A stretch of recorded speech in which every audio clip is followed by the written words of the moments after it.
Peggy Aughtry. I've been living in Savannah now about 13 years. I've only been doing art since, well, September of 2017 I started coloring in coloring books. But this series is called Setting Boundaries, and I didn't really know it was an option as a child, and had I known that, and I don't think it was anybody's fault that I didn't know it. You know, children back when I was growing up were just be obedient and, you know, complacent and compliant, and it got me to have, you know, a lot of things that I wished I hadn't gone through. And I think setting boundaries is really, really important. And that's just kind of how the whole series started. They're oil pastel on canvas, and just bold and out there.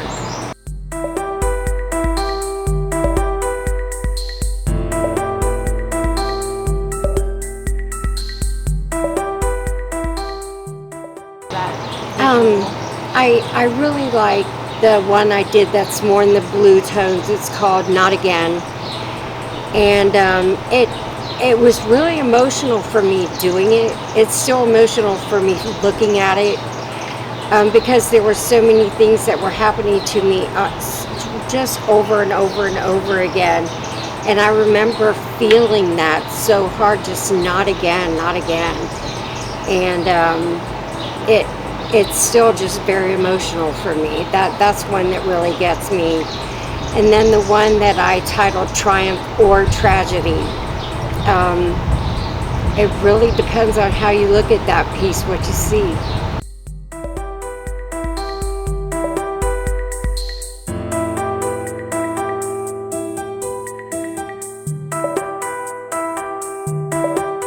The main thing I wanted to do was to be able to express emotion through color and gesture. I didn't want to have any of the features on there to say, oh, that's a happy person or a sad person. I wanted it all to be through gesture and color. And what I went through, what made me start this series, was really intense and really, really difficult. And I thought the bolder the better, and that's why I went with such strong colors. You know, I used like the primary colors, and I'm not really familiar with the color wheel and stuff like that, so it kind of just was like a guttural, just going for it when I did it. And the strokes are bold, and the colors are bold, and the gestures are difficult. But I think all of us have gone through things that make us feel like those pieces portray.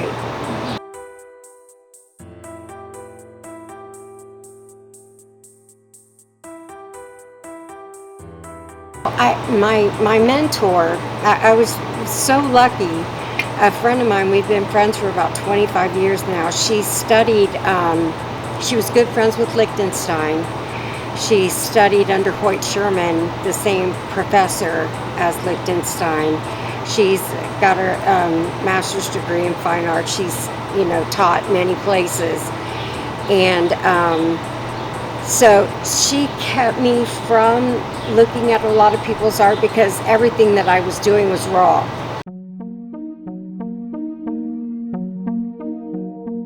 I love Van Gogh, the colors.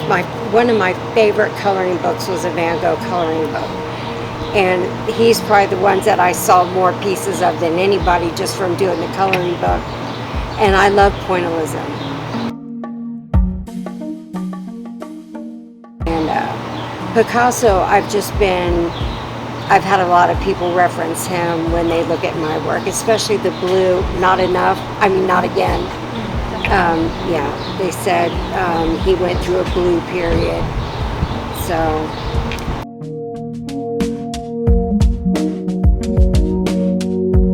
I've gotten the best responses about it, because I think there's an impact. It doesn't matter if you hate it, if you love it, if you can relate to it. It really does carry a big impact. I've noticed. And people, you stop. you have to look at them almost, you know. And but it really helped me with setting boundaries. I know at 58 I should be well versed at it, but I'm not.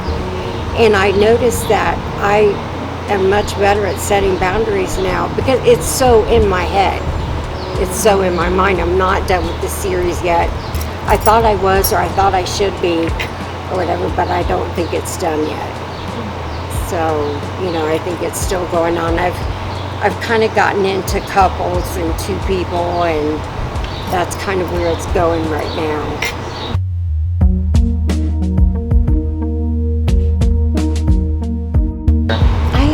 You know, I'll tell you what, I was really, really sick. I had a surgery go real wrong. I was supposed to be off work 1 week, and I woke up to a huge sucker punch, and I got mad, and I was sad, and it was a life I didn't recognize anymore, and it got me to the point of agoraphobia. I wouldn't come out of my bedroom at all. And for years, I have a feeding tube now, and I lost all my teeth. I had lost most of my hair at one point, and I was so sad.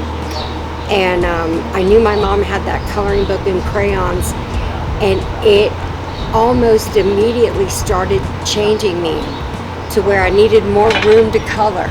Well, then I went out into the living room, and then they kind of started using it as a bartering tool. Well, if you want Sharpies, you know, why don't you come and pick them out yourself? And that is kind of what started getting me out of the house again, was I needed supplies to color.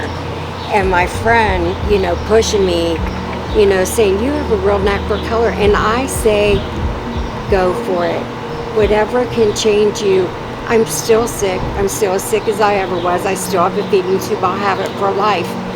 And the thing is I don't care as much now. I have art, I have color, and who knows if it would ever go this far for somebody else. I still can't believe it did it for me.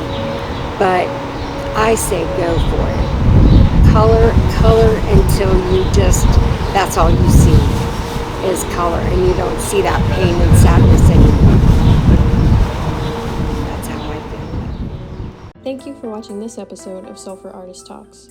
Sulfur Studios is a project of Arts Southeast, a nonprofit whose mission is to make Savannah a destination for art and culture in the Southeast by supporting established and emerging artists, engaging a diverse community with creative programming, and developing awareness and appreciation of the arts.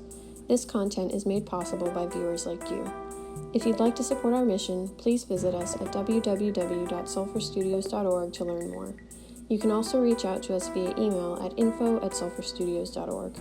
On behalf of Sulfur Studios, I wish you well and hope to see you next time. Thank you.